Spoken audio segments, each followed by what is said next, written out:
여러분 안녕하십니까? 석종스님의 출가일기 5번째 시간입니다.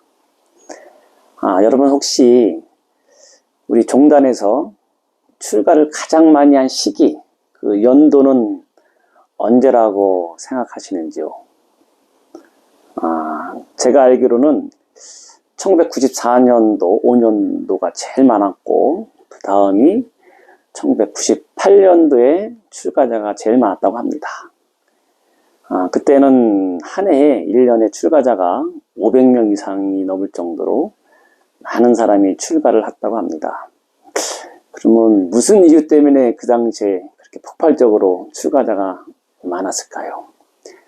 93년도에는 11월 4일 날 우리가 익히 잘 알고 있는 성철 큰 스님의 열반이 있었습니다.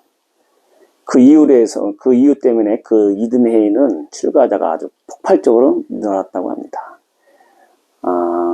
제가 들은 얘기로는 그 당시에 해인사 같은 경우에 행자들이 보통 50명 이상, 한 100명까지 그렇게 행자실이 꽉 찼다고 합니다.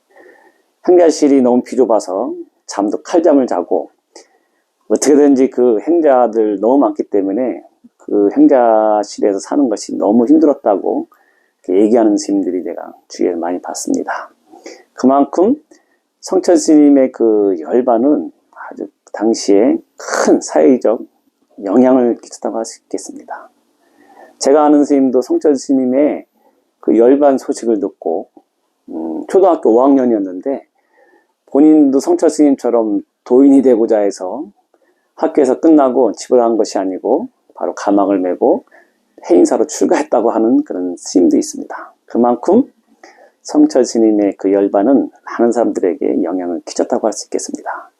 그 다음에 98년도에 또 출가자가 많은 이유는 IMF가 그 당시 있어가지고 사회에서 여러 가지 어려움을 겪던 사람들이 이럴 바에는 산속에서 출가하는 게 낫겠다. 여러 가지 사정이 있겠지만 그 아마 영향이 있었던 것 같아요. 그래서 98년도, 99년도에도 출가자가 굉장히 많았다고 합니다. 그럼 먼저 93년도에 열반하신 성철 스님이 도대체 어떤 분이셨길래 같이 많은 사람들에게 영향을 미쳤을까요? 성철 스님은 우리 현대사에서 가장 영향을 끼친 그런 불교계의 대표적인 인물이라고 할 수 있는데, 성철 스님은 아시겠지만 호는 태용당, 법명은 성철 이렇게 얘기합니다. 태용, 물러난 늙은이, 당신을 이렇게 표현했습니다. 물러난 늙은이은 성품을 철저하게 깨달은 분, 뭐 그렇게 얘기할 수 있겠죠. 그냥 법명으로 풀이하자면은 호는 이제 태용당 뒷방에 그냥 물러서 있는 늙은이라고 표현했지만 그 성품만은 철저하게 깨달은 분 이렇게 얘기할 수 있겠습니다. 성철 스님은 1912년도에 지금의 경남 산청 단성면에서 출생하셨다고 합니다. 그 성철 스님은 산청 사투리가 굉장히 심합니다. 같은 경상도 사람이라도 그 산청 지역이 아니면은 당신께서 하시는 말씀을 알 수가 없어요. 억양도 아주 굉장히 세고, 그 다음에 그 아주 특유의 사투리를 쓰시는데, 나중에 이 101번문한 그런 테이프가 있거든요. 녹음된 것이.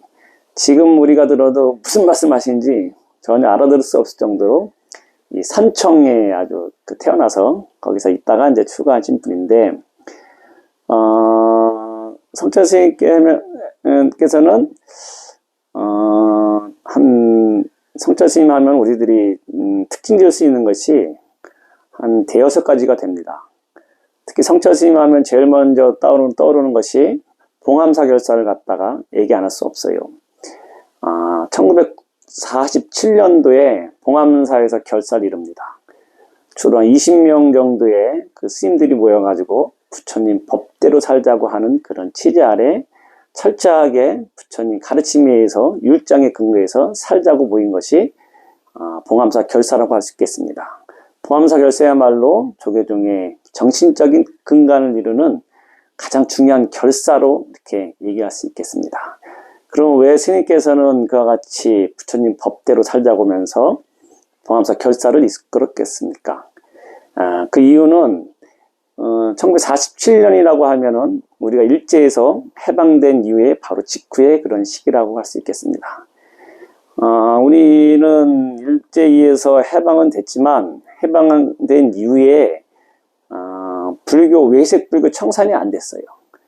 일제 시대 때 그 혜택을 누리던 그 많은 스님들, 특히 이제 외색 불교라 해서 일본에 유학 갔다 왔던지 일본의 부역이든지 그 당시에 큰절 본사 주지로 살았던 그 스님들이 해방 이후에도 그것이 청산이 안 되고 특권을 누리는 그런 현상이 있었어요. 예를 들면은 이승만 정권 때 그 재헌 국회 때는 국회의원이 우리 스님들, 그러니까 대처승이겠죠. 그 대처승이라는 것은 일본 외색 불교의 영향인데 그 전까지는 스님들이 결혼하는 그런 풍습이 없었는데 일본에서는 결혼하는 풍습이 있었거든요. 그래서 스님들이 일본 불교 영향을 받아서 결혼도 하고 대처 육식 먹는 것도 자유롭고 그러면서 총독부와의 관계를 동독히 가지면서 큰절 주지들을 많이 하는 그런 상황이 벌어진 것이고 해방된 이후에도 그것이 청산이 안 되다 보니까 그렇게 요직 국회의원이든지 장관, 차관도 5명이 나올 정도로 그 불교계에 막강한 힘을 발휘하고 있는 그런 상황이었습니다. 이와 같이 해방은 됐지만 이 불교의 청산이 안 됐기 때문에 그 성처스님과 청담스님이 중심이 돼서 봉암사에서 법대로 살자. 그렇게 하면서 시작한 것이 봉암사 결사라고 할 수 있겠습니다. 봉암사 결사하면서 일종식하고 탁발하고 철저하게 부처님 법에 의해서 살자고 하는 것이 봉암사 결사였습니다. 근데 아쉽게도 그 봉암사 결사가 더 지속되었으면 아마 우리 불교계에도 많은 발전이든지 변화가 있었을 텐데 아쉽게도 6.25 전쟁이 터지면서 그것이 와해되는 그런 상황을 맞이합니다. 그 이후로 각자 이제 처소에서 수행을 열심히 정진하죠. 성철스님 하면 또 기억나는 것이 8년간 장자부라. 이게 일반 사람으로서는 할 수 없는 그런 극고행이라고 할 수 있지 않겠습니까? 8년 동안 눕지 않고 앉아서 잠을 자면서 수행한다는 거. 이게 얼마나 어려운 수행이겠습니까? 성철스님께서는 8년간 장자부라 하시고 무건 수행하시고 일종씩 하루에 한 끼만 드시고 그것도 생식 우리가 먹는 쌀을 익혀서 먹는 그런 공양을 하신 것이 아니고 생식을 하셨다는 아마 근대에서 이만큼 수행한 분은 아마 거의 없을 정도로 아주 극한 고행을 하신 분이다 이렇게 우리가 알 수 있겠습니다. 그 다음에 또 유명한 것은 또 한 벌의 옷으로서 평생 옷 한 벌로서 지내신 분 이렇게 우리가 기억하고 있는 분입니다. 성철스님 하면은 개인적인 이런 수행도 중요하지만 당신이 큰 종단이든지 사회에 이렇게 메시지든지 큰 영향을 미친 것은 1967년도에 초대 해인사 방장에 이제 초청돼서 초대 방장에 이제 모시게 되죠. 대중들에 의해서. 그래서 해인사의 맨 처음에 초대 방장으로 가셨을 때 스님께서 100일 법문을 하세요. 100일 동안 그 사부대중을 법당에 모아놓고 당신이 100일 동안 당신이 알고 있는 총체적인 지식을 대중들한테 이제 설파하신 그런 법석이 마련되었습니다. 아시겠지만 100일 동안 그 사부대중을 향해서 법문한다는 것은 굉장히 힘든 그런 어떤 정신적인 고도의 어떤 집약된 지식이 없으면 하기 힘들 텐데 성철스님께서는 100일 동안 그 100일 법문을 하십니다. 그 내용이 지금 책으로서 나와 있는데 성철스님의 그 제자들에 의하면은 성철스님께서는 불망념지를 얻었다고 합니다. 즉 불망념, 생각을 잊어버리지 않는 그런 지혜를 얻었다고 하는 거예요. 그것은 뭐냐면 수행이 깊어지고 오래 하면은 한 번 들으면은 그 들은 것을 잊어버리지 않고 한 번 또 본 것도 잊어버리지 않는 그런 지혜를 얻었다고 합니다. 그렇기 때문에 스님께서는 학력은 세속에서는 학력은 미미하지만 그 당신 혼자 독학을 한 그 내용을 가지고 불교를 폭넓게 이해했다고 볼 수 있겠어요. 성천 스님은 일본어, 한학에도 뛰어나셨고 그 다음에 영어도 다 독학으로 하셨다고 합니다. 영어도 다 해가지고 혼자 원서도 다 보실 정도로 그걸 독학했다고 했으니 얼마나 그 지혜가 뛰어남을 알 수 있겠습니까? 우리가 일반적으로 성천 스님 하면은 수행을 많이 한 고승, 선승으로 알고 있지만 성천 스님만큼 당대에 많은 책을 읽고 불교에 대한 지식이 있는 대학자는 없을 정도로 이 성천 스님이야말로 위대한 학자이기도 했다고 얘기할 수 있겠습니다. 그렇기 때문에 백일 법문을 할 수 있는 그 실력을 갖췄다 이렇게 말씀드릴 수 있겠습니다. 또 성천 스님 하면 또 생각나는 것이 1981년도 종정에 제7대 종정에 이제 추대됐을 때 그 당시 신군부 전두환 정권에 의해서 스님이 서울에 오셔가지고 그 취임 법회에 오셔가지고 법문을 전 국민 상대로 법문을 요청했지만 스님께서는 그 해인사 백년암을 떠나지 않으시고 남긴 유명한 말이 있죠. 산은 산이요 물은 물이로다 이렇게 얘기함으로써 그것이 사람들에게 큰 또 영향을 미칩니다.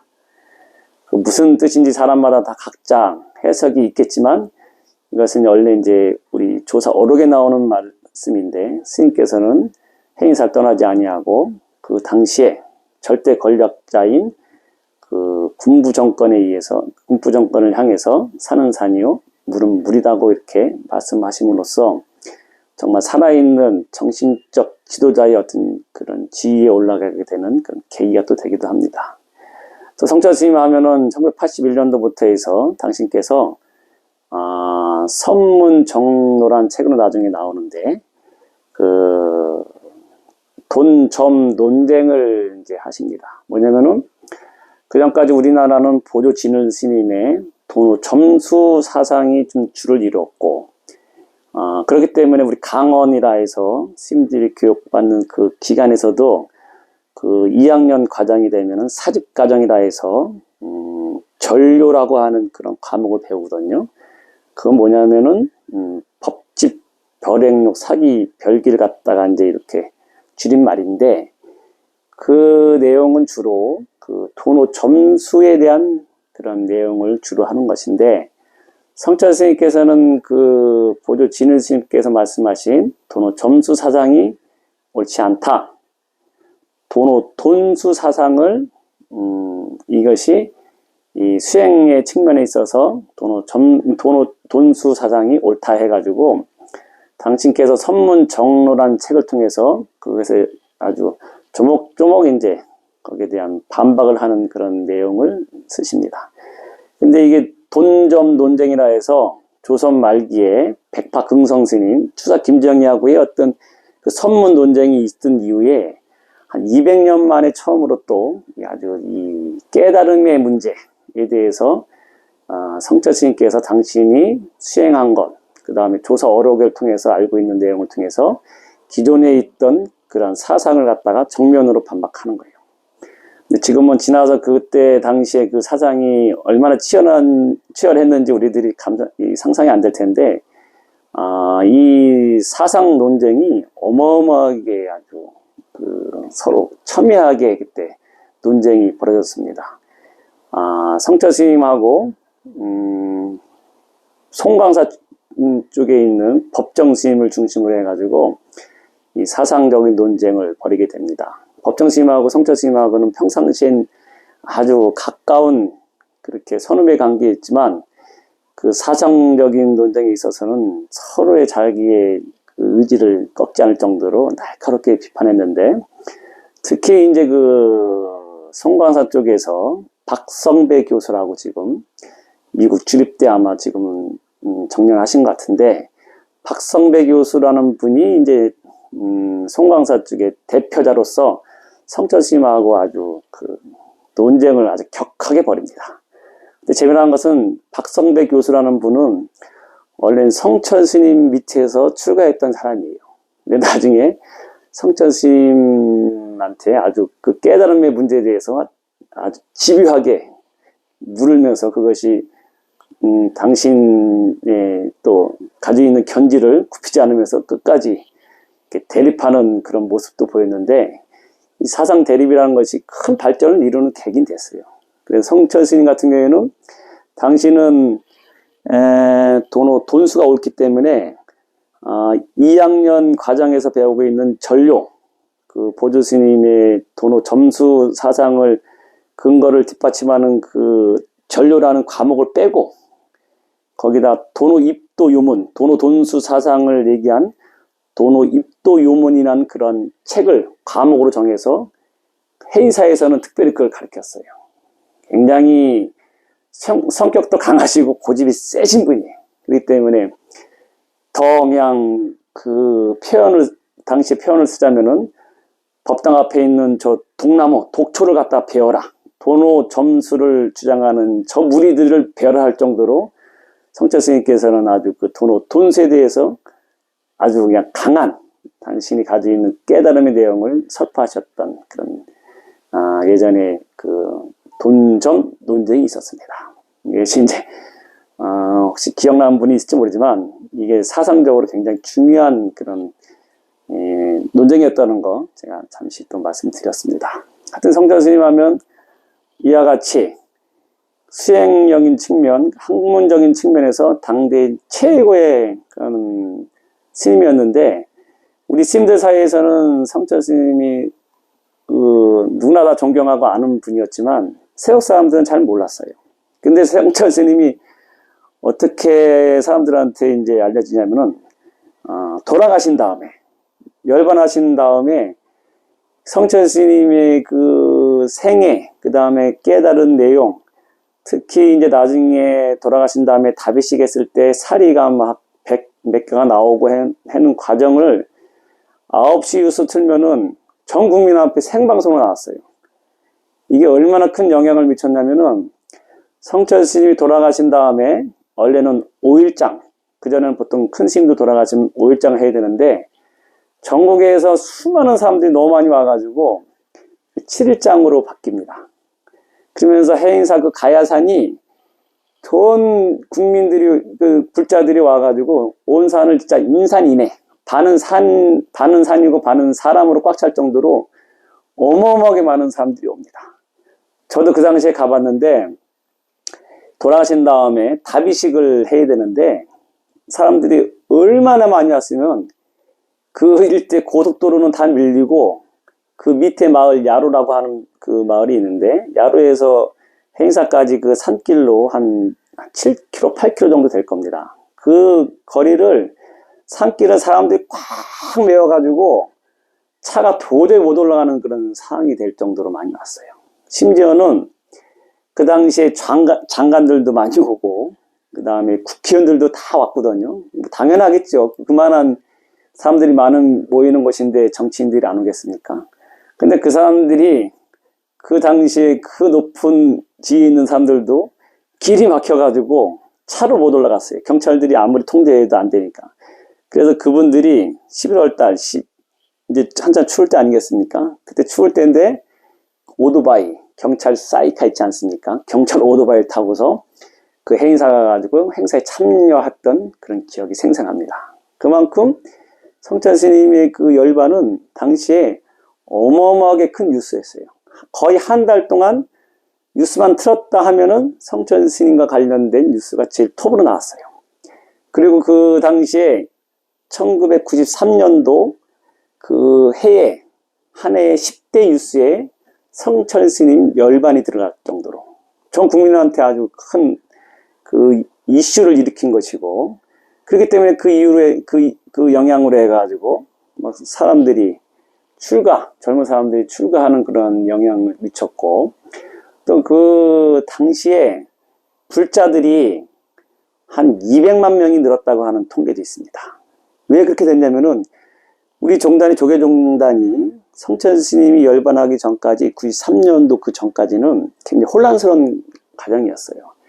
이것이 종단이 안정이 안 됐기 때문에 총무원장이 쉽게 말해서 1년은 못 견디고 4년 임기이지만 1년 안에 막 바뀌는 상황, 이것이 이 종단이 안정이 안 돼 가지고 불교 내부적으로 굉장히 시끄럽고 그것을 바라보는 사회의 시각도 굉장히 싸늘했습니다. 그렇기 때문에 불교에 대해서 별로 호감이 없었는데 성철 스님의 그 열반이야말로 전국에 있는 불자들이 정말 자기가 불자라는 것이 자랑스러울 정도로 아주 굉장히 큰 그런 불을 지피는 일대 사건이었습니다.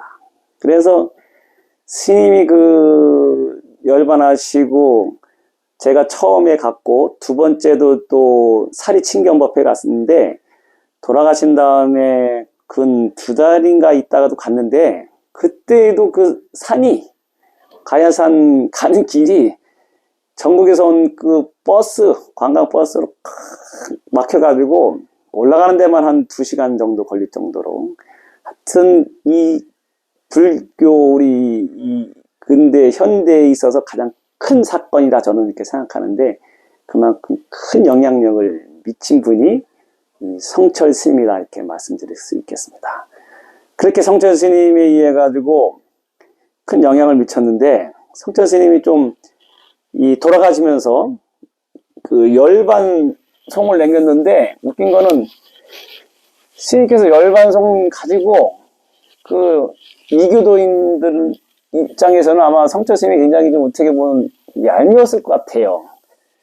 왜냐면은 다른 종교에서는 누가 유명한 분이 돌아가셨다 하더라도 뭐 비교하자면은 우리가 알고 있는 김수환 추기경님이 돌아가셨을 때 전국에 있는 그 신도들이 그렇게 모이지 않거든요. 근데 우리 불교는 그 한 분이 돌아갔을 때 뭐 한 100일 이상을 그렇게 사람들이 모이고 그 산에 모여가지고 스님에 대해서 그 추모하는 것이 다른 종교인들이 보기에는 이게 너무 부러운 거야. 그래서 그런지 성철 스님의 나중에 그 열반송을 가지고 특히 이교도 다른 종교에서는 이거 성철 스님이 굉장히 비하하고 더불어서 불교를 아주 격화시키는 그런 얘기를 하는데 너무 안타깝거든요. 뭐라고 스님께서 열반송을 남겼냐면은 생평, 기광, 이제 한문으로 이제 쓰는 거 이해해 주기 바랍니다. 평생기강 남녀군. 스님께서 좀 성질이 개팍하셔다 했는데 특이하게 아주 저기도 열방송도 아주 특이하게 쓰셔가지고 사람들이 아주 분분합니다 의견이. 미천 지역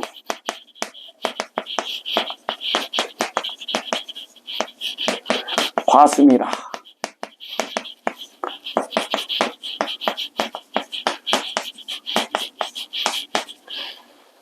활함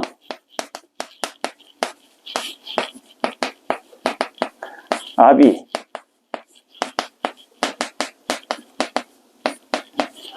활함 아비 한만단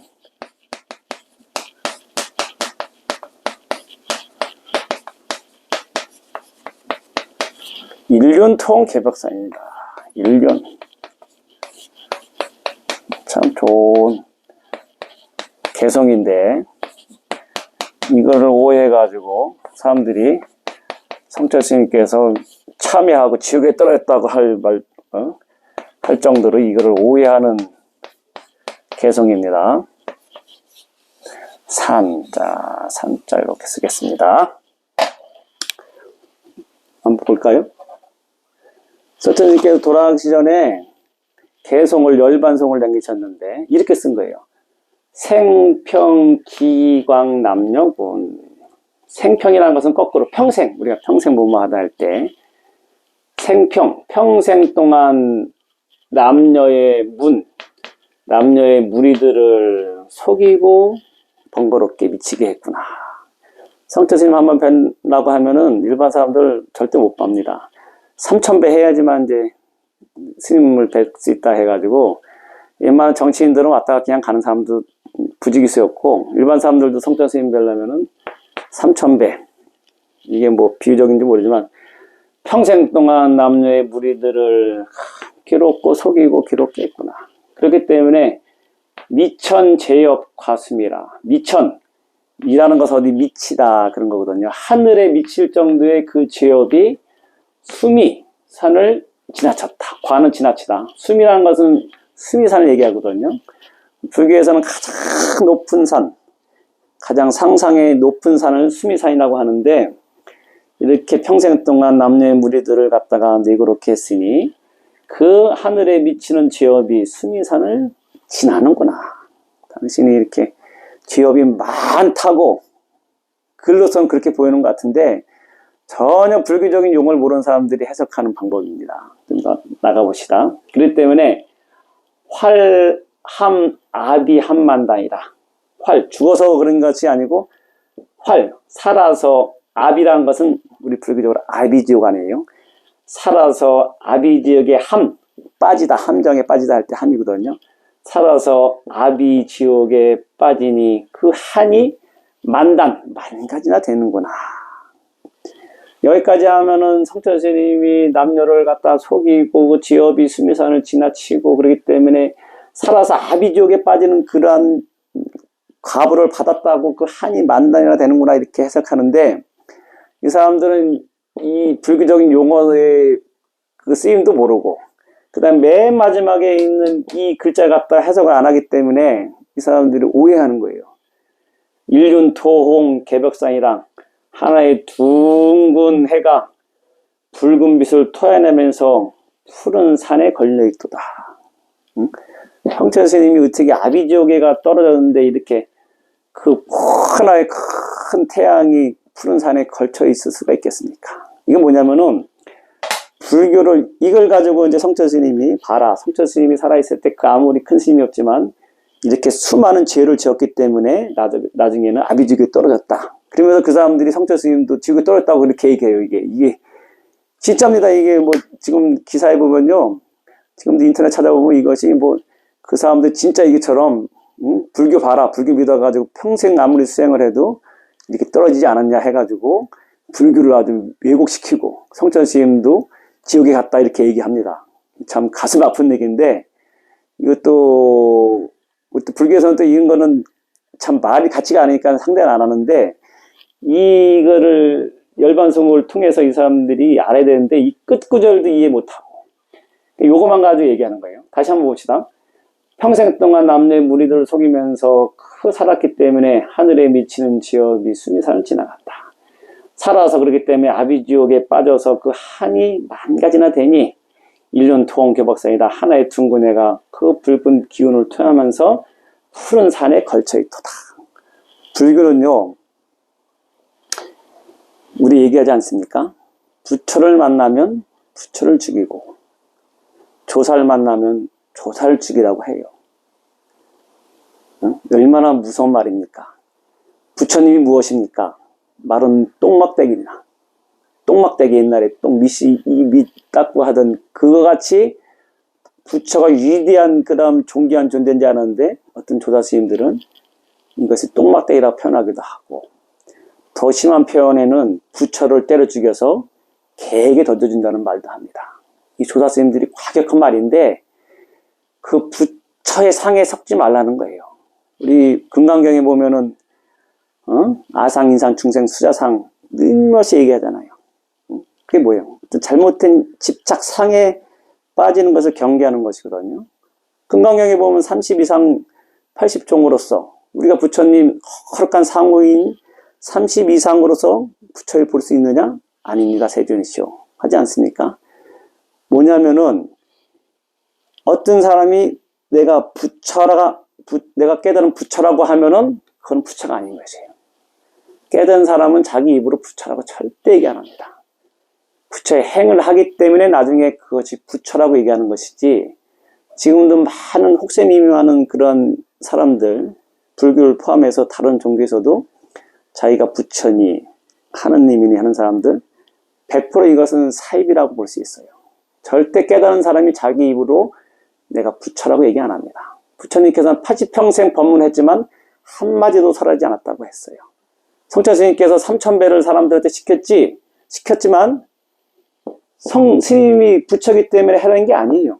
당신이 내가 이와 같이 수행을 많이 해서 깨닫기 때문에 나한테 절을 해라는 것이 아니고 나의 모습에 내 말에 내 수행에 속지 말아라 이것들아. 니들이 3000배 함으로써 하는 가운데 힘든 가운데 네가 부처란 성품을 발견하는 것이거든요. 이치가. 그런데 성철 스님께서 이와 같이 평생 남자를 스님께서 굉장히 겸손한 표현을 썼기 때문에 이교도에서 이렇게 해석하는 거예요. 참 너무 어이없는 이런 해석이라고 할 수 있겠습니다. 하여튼 스님께서는 돌아가기 전에 이렇게 돌아가신 순간도 중생을 위해서 이렇게 고구정령 법문하신 거거든요. 평생 동안 내가 남의 물을 숙였으니 그 지업이 하늘을 지나치는구나. 내가 살아서 아비지옥에 떨어질 망정 한이 만단일지언정 일륜토옹개박산이라. 이거를 보통 이 시의 형식에서는 내와선 여기까지만 입구까지만 쓰고 이 3구는 여기까지 안 썼으면 좋은데 당신께서 너무 자세하게 이거를 쓰신 것 같아요. 보통 이 정도 되면은 뭐 시간 타일 아행적해라. 시간이 지난 다음에 후에 나의 행적을 살펴보거라 해가지고 하나의 둥근 애가 붉은 애를 토하면서 푸른 산에 걸려있다. 보통 이런 식으로 쓰시는데 스님께서는 중생들을 생각하는 그 정성이 너무 지나쳐가지고 보통 성경 수정이라고 보통 얘기하거든요. 앞에는 이렇게 표현했으면 뒤에는 요 구절 3구 정도는 여기 좀 다른 게 들어가면 좋은데 중생들을 끝까지 나한테 속지 말아라 하는 것을 강조하기 위해서 이 스님께서 이 3구까지 썼습니다. 근데 제일 중요한 것은 뭐냐면은 내가 이렇게 평생 수행하고 살았는데 나한테 속지 말아라. 당신은 어떤 경지가 있냐면은 하나의 둥근 해가 붉은 빛을 토해내면서 푸른 산에 걸려있다. 나의 경지는 내 수행한 것은 내 이치에 의해서 내가 만 중생들 위해서 아직도 나는 지혜 방편의 빛을 바라고 있으니 너희들은 나의 말에 속지 말고 너희들이 원래 부처라는 그 인식 너희들도 나하고 나의 말에 속아서 나같이 살지 말고 너희들이 원래 너희들 본래 부처라는 것을 장악하고서 열심히 수행해서 모두가 부처가 돼서 부처님 지혜의 광명을 온 세계에 두루 펼치거라 하는 그런 의미거든요. 이게 개성이.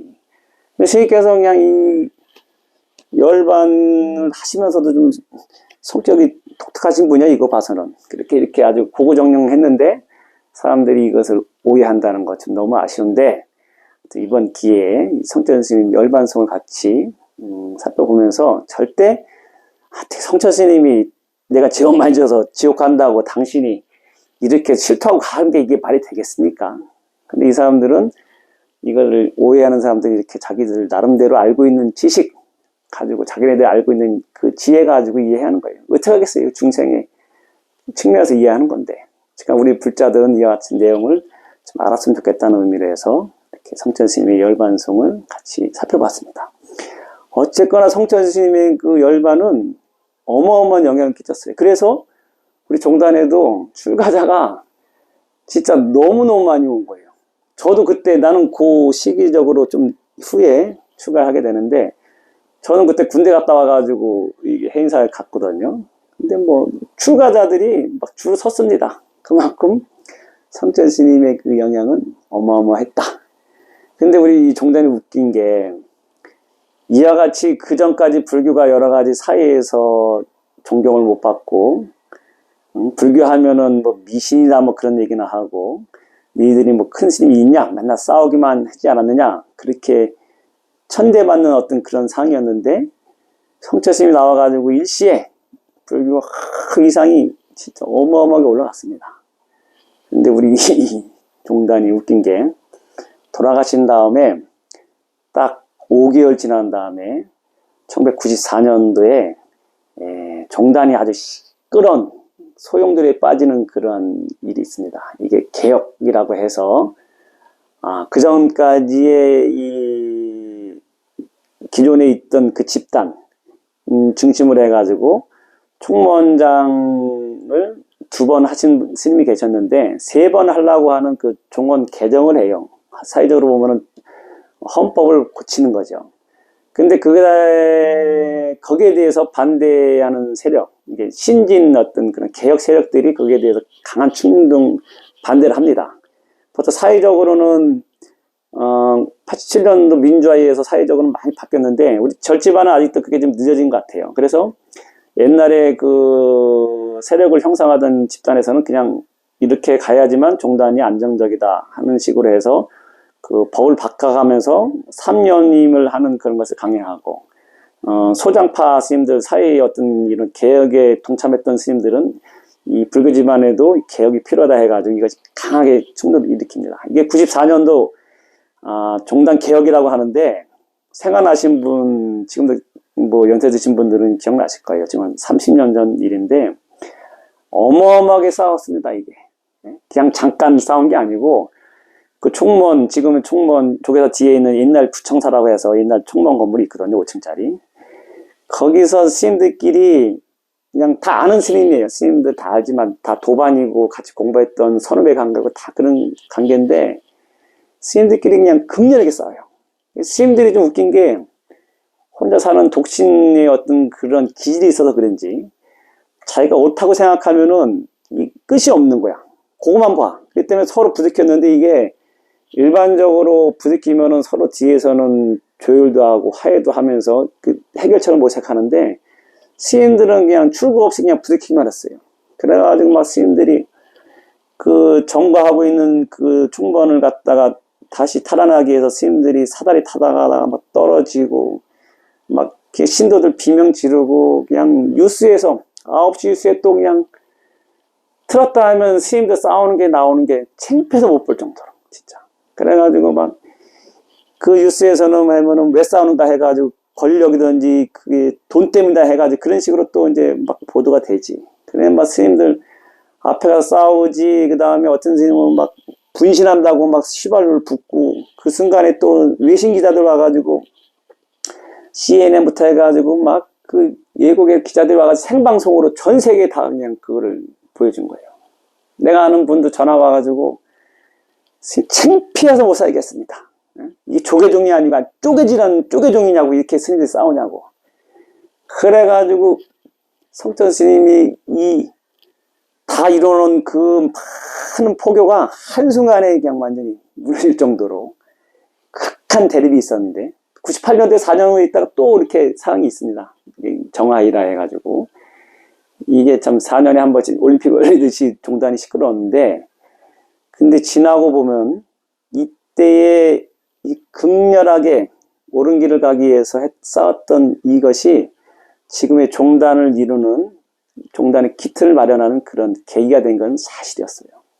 비유하자면 1987년도에 우리 사회가 민주화에 있을 때 거리마다 다 데모하는 사람들이 무지 많았습니다.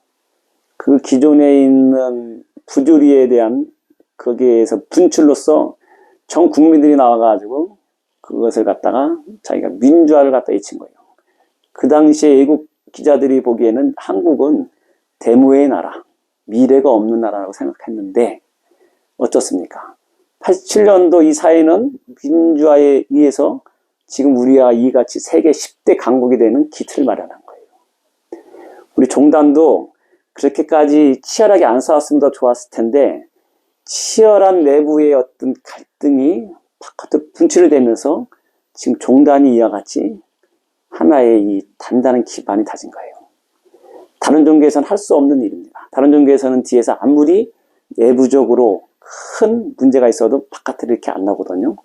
이게 어떻게 보면은 우리의 큰 단점이기도 하지만 그 과정을 거쳤기 때문에 한국 불교가 이렇게 지금 기반을 다지는 계기가 됐다고 본다면, 앞으로는 절대 이런 일이 없어야겠지만 이와 같이 불교계의 어떤 자정이 바깥으로 드러난 과정이라고 보면 되겠습니다.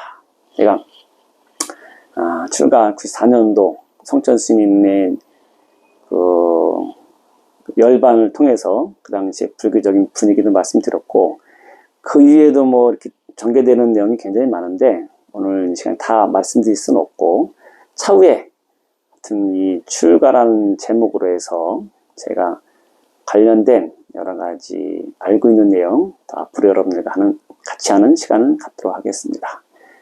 같이 함께 해주셔서 감사합니다. 다음에 또 뵙겠습니다. 성불하십시오.